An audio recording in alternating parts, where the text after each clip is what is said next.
Hi scholars, this is Miss Chapik again, and I'm here to read you a book called Yet A Yeti. This is by Lou Treleaven. This is a really cute book, has a plot twist that I don't think you will see coming, and made me laugh. And then heads up, at the end of this book, I'm going to ask you what the central message of the story is. So I'm going to ask you, remember, the central message is what you can learn from the story. So we're going to go ahead and get started. It says, Not Yet A Yeti. George's granddad was a Yeti. His mom and dad were Yetis. His sister was a Yeti. All of George's family were Yetis. All of them except George. You can see we have my mom and dad, my granddad, my sister, all my family, and me. So there's George right there. When will I be a Yeti? George asked Granddad. When you can survive alone on a frozen mountain waiting to lure stray hikers to their doom, Granddad growled. I don't want to lure stray hikers to their doom, said George. Look at his little, he's like thinking, and I see him giving a tray of food to them, maybe like hot chocolate or cookies or something. Granddad put his massive paw on George's shoulder. George nearly fell over. Then you are not yet a Yeti, Granddad said. When will I be a Yeti? George asked Dad. When you can chase people around the mountain till they scream with terror, Dad said. I don't want to chase people till they scream with terror, said George. Dad hugged him. George couldn't breathe. Then you are not yet a Yeti, Dad said. Again, if you look, George is holding a little sign that says, escape this way, so he's trying to help them escape. When will I be a Yeti? You're one already, George said to his big sister. When you can leave a footprint in the snow that makes people gasp with dread, Big Sister said. I've only got small feet, said George. Look. Then you're not yet a Yeti, Big Sister said, accidentally stomping on George's toes. Poor George. It's not fair, George said to his mom when she came back from chasing some hikers. I'm still not a Yeti. Do you want to be a Yeti? Mom asked. George looked inside his head for the Yeti he imagined he would be. It wasn't there. What do you think so far the problem in this book is? What's the problem in this story?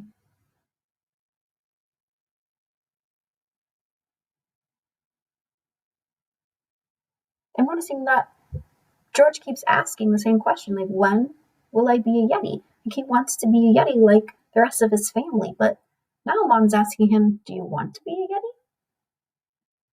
And he's thinking, I don't know. No, said George. Mom put on some soup. She hadn't caught any hikers that day, so it was vegetable again. Well, what do you want to be? What do we know about George so far? From the book, from what he's said to the other characters, what he's done, what we've seen him like thinking and imagining, what kind of person is George? What do we know about him?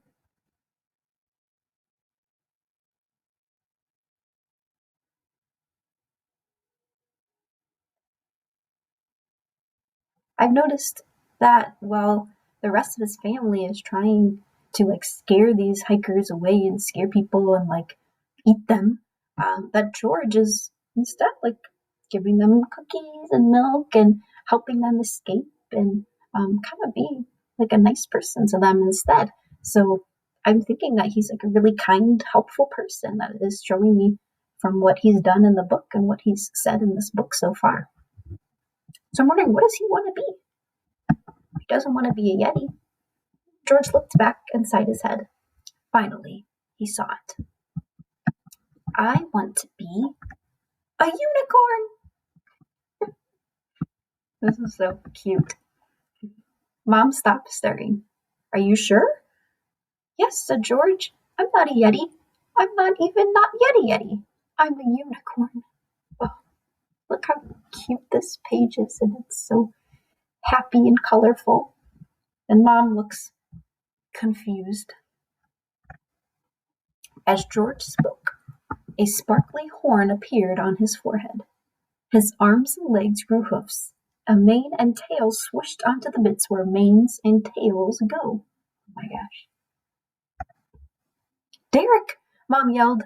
You'd better come in here. George has turned into a unicorn. Dad let out an earth-shaking roar.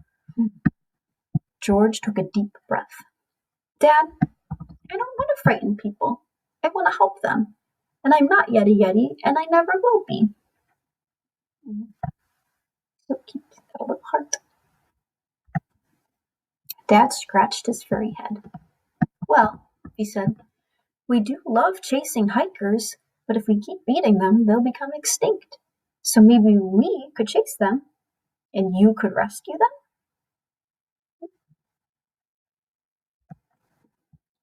George's granddad was a Yeti. His sister was a Yeti. His mom and dad were Yetis. All of George's family were Yetis. All of them except George. I see them. Look at his family all chasing people away and like picking them up and scaring them. And look at George. He's like saving them and rescuing them like he said he would. So, what do you think the central message of this book is? What's something that you can learn from this book? So, what did George learn about his problem? And then what can you learn?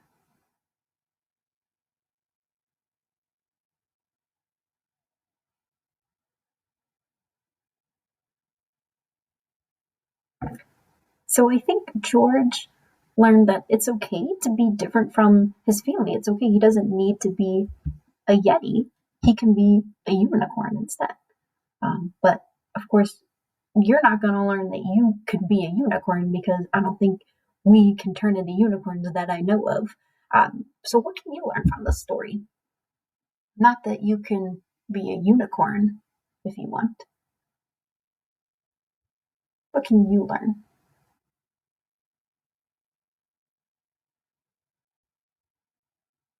I think that I can learn from this story that I can be whoever I want to be, that I don't have to be like everyone else, that I can be my own person with my own talents and thoughts and ideas and feelings.